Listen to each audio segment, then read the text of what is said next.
வழிமுறைகள் உண்டு.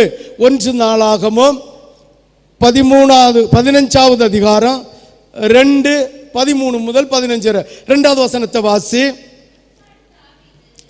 பிற்பாடு தாவீது லேவியர் ஒழிய வேறு ஒருவரும் தேவனுடைய பெட்டியை எடுக்கலாகாது, தேவனுடைய பெட்டியை எடுக்கவும் என்றென்றைக்கும் அவருக்கு பணிவிடை செய்யவும் அவர்களையே கர்த்தர் தெரிந்து கொண்டார் என்றார்.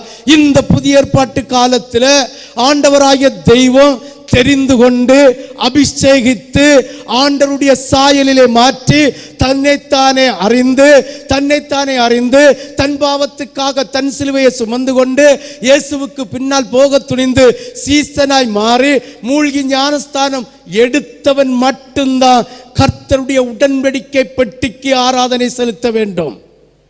ஆமென், ஹல்லேலூயா. நீ ஆராதனையை செலுத்துகிறாயா? கர்த்தருடைய உடன்படிக்கையை நீ நிறைவேற்றுகிறாயா?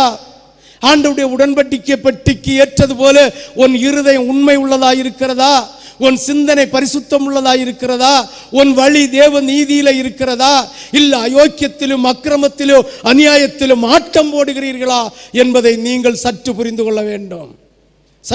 கொள்ள வேண்டும். என்னையும் உங்களையும் சாவின் விளிம்பில் இருந்து கொண்டு வந்த தேவன் எதற்காக?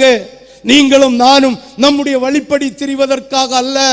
சாபம் நம்முடைய சந்ததிக்கும் சந்ததியின் சந்ததிக்கும் சாபத்தை வைத்து விட்டு போகிறோம் என்ற அர்த்தம்.